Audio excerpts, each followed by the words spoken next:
जबरदस्ती भाई और बहन की एक ऐसी वीडियो बनवा लेता है जो एक भाई बहन के बीच शोभा नहीं देती। इन दोनों भाई बहन को कैसी कैसी परिस्थितियों का सामना करना पड़ता है, चलिए देखते हैं आज की कहानी में।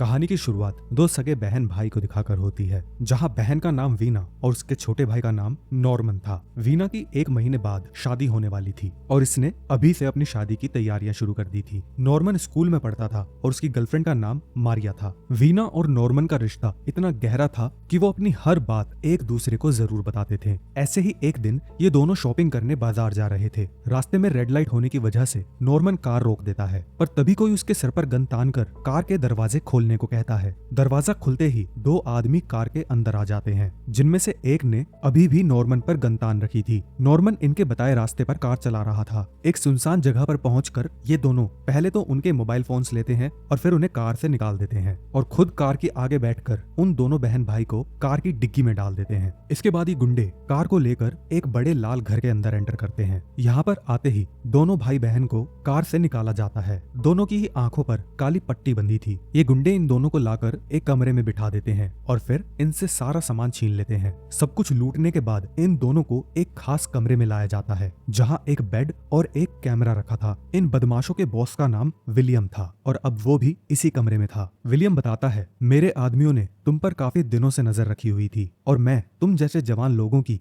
वीडियोस बनाकर बेचता हूँ। अब तुम दोनों एक दूसरे के साथ अपनी प्यास मिटाओ ताकि मैं तुम दोनों की वीडियो बना सकूं, और अगर तुम दोनों ने मेरी बात नहीं मानी तो मैं दोनों को मार दूंगा। अब जब ये दोनों बेचारे कुछ नहीं कह पाते, तब विलियम को बेड पर लिटा दिया जाता है और फिर एक बदमाश ने नॉर्मन के सिर पर गन तान दी। डर के मारे वीना रोने लग जाती है, जिसके बाद विलियम उसे लेकर एक दूसरे कमरे में जाता है। कमरे में आने के बाद विलियम उसे कहता है, तुम्हें मेरी बात मान लेनी चाहिए, वरना पहले तो मैं तुम्हारे भाई को मारूंगा और फिर हम तीनों तुम्हारी गुफा लूट कर तुम्हें भी मार देंगे। उधर एक बदमाश ने नॉर्मन को वायग्रा खिला दी थी ताकि वो बेड पर अच्छा परफॉर्म कर सके। दूसरी तरफ वीना ने भी विलियम की बात मान ली थी। अब वीना को नॉर्मन के पास लाया जाता है। विलियम के कहने पर दोनों भाई बहन पानी निकालने लग जाते हैं। पूरी रिकॉर्डिंग करने के बाद इन दोनों को दोबारा से कार में डालकर एक वीरान जगह पर छोड़ दिया जाता है। ये दोनों भाई बहन सही सलामत घर तो पहुंच गए, पर इन दोनों के साथ जो हुआ उसके बाद ये एक दूसरे से आंखें तक नहीं मिला पा रहे थे। अगले दिन नॉर्मन नाश्ता करके स्कूल चला जाता है। उधर वीना अब भी डिप्रेस्ड होकर बेड पर पड़ी थी। शाम होने पर नॉर्मन भी घर आ जाता है। यहाँ उसकी माँ उसे बताती है कि तुम्हारी बहन पूरा दिन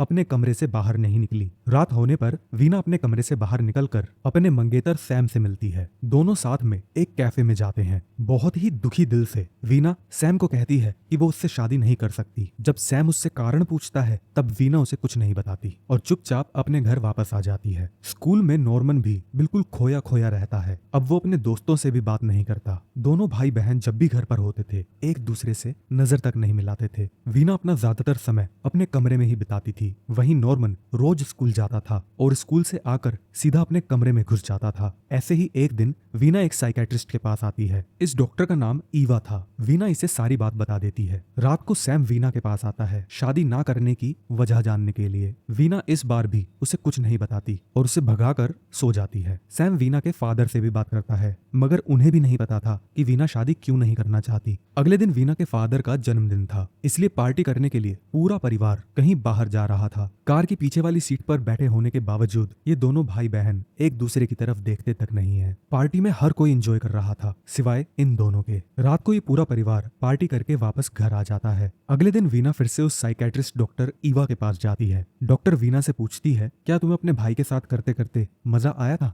वीना इस बात पर चुप रहती है, इसलिए डॉक्टर उसे अगली बार नॉर्मन को साथ लाने को कहती है। घर लौटकर वीना सीधा नॉर्मन के कमरे में जाती है और उसे बता देती है कि वो डॉक्टर ईवा की मदद ले रही है ताकि उस घटना को भूल सके, और डॉक्टर ईवा तुमसे मिलना चाहती है ताकि वो तुम्हारी भी मदद कर सके। अगली सुबह जब नॉर्मन स्कूल जा रहा था, वीना उसे याद दिलाती है कि आज इन्हें डॉक्टर ईवा के जाना है। नॉर्मन उसकी बात का कोई जवाब नहीं देता और वहां से चला जाता है। नॉर्मन आज स्कूल नहीं जाता बल्कि एक थिएटर में जाकर मूवी देखने लगता है। देखा जाए तो वीना के अंदर धीरे धीरे सुधार आ रहा था, मगर नॉर्मन की हालत वैसी की वैसी थी। कुछ दिनों बाद फाइनली नॉर्मन डॉक्टर ईवा से मिलने के लिए तैयार हो जाता है। डॉक्टर नॉर्मन से भी वही सवाल करती है कि क्या तुम्हें वीना के साथ करने में मजा आया था? ये सवाल सुनते ही नॉर्मन कमरे से निकलकर बाहर आ जाता है और साथ में डॉक्टर ईवा। बाहर आकर वो डॉक्टर को बताता है कि उसे वीना के साथ मजा आया था। अब दोनों भाई बहन कार में बैठकर निकल पड़ते हैं। डॉक्टर ने वीना को बता दिया था कि तुम्हारे भाई को तुम्हारे साथ करने में मजा आया था। डॉक्टर से बात करने के बाद नॉर्मन भी पहले से बेहतर फील कर रहा था। वहां से लौटकर दोनों घर आ जाते हैं और फिर अपने अपने कमरे में सो जाते हैं। कुछ दिनों बाद वीना की हालत बिल्कुल ठीक हो जाती है और वो सैम के साथ शादी करने के लिए फिर से तैयार हो जाती है। मगर नॉर्मन इस शादी से बिल्कुल खुश नहीं था, क्योंकि मन ही मन अब वो वीना को चाहने लगा था। डॉक्टर इवा ने वीना को ठीक किया और उसी ने शादी करने के लिए भी मनाया। अगले दिन नॉर्मन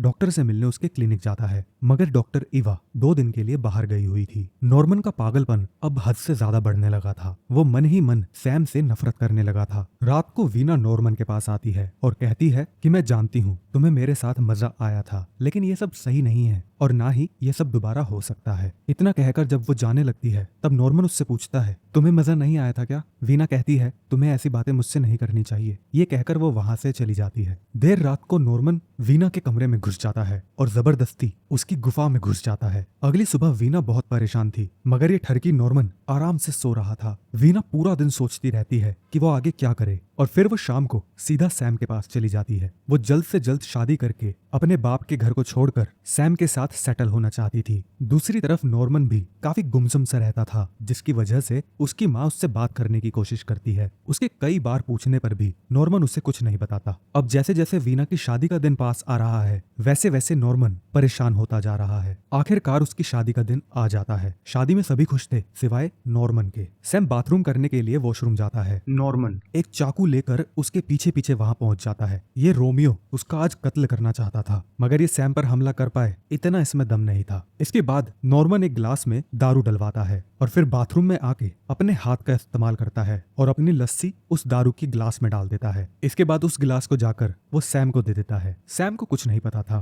कि दारू में नॉर्मन ने क्या डाला हुआ है, इसलिए बेचारा पी जाता है। शादी करने के बाद सुबह सुबह वीना अपने परिवार से विदा लेती है। नॉर्मन पहले सैम को गले लगाता है और फिर वीना को कसकर गले लगा लेता है। वीना किसी तरह उसे अपने से दूर करती है और कार में बैठकर सैम के साथ अपने घर चली जाती है। नॉर्मन को वीना के साथ मजा आया था, ये तो खैर उसने मान लिया था, पर आपको पता है वीना को भी मजा आया था। मगर ये बात वीना ने कभी नहीं मानी, क्योंकि वो अपनी मर्यादा नहीं तोड़ना चाहती थी। वो भी नॉर्मन की तरफ आकर्षित थी, तो उसने सोचा कि जल्दी जल्दी शादी कर लेती है कि इससे पहले वो भी बहक जाए। विलियम ने जो वीडियो बनाई थी उसका इन्हें आज तक नहीं पता चला कि उसका हुआ क्या, क्योंकि वो वीडियो ना तो बाजार में आई ना ही इंटरनेट पर। असल में ये कहानी एक सच्ची घटना पर आधारित है, जिसके बारे में लोगों को काफी दिनों बाद पता चला। दोस्तों, अगर आपको कहानी अच्छी लगी तो प्लीज वीडियो को लाइक करें और अगर चैनल पर नए हैं तो प्लीज चैनल को सब्सक्राइब करें।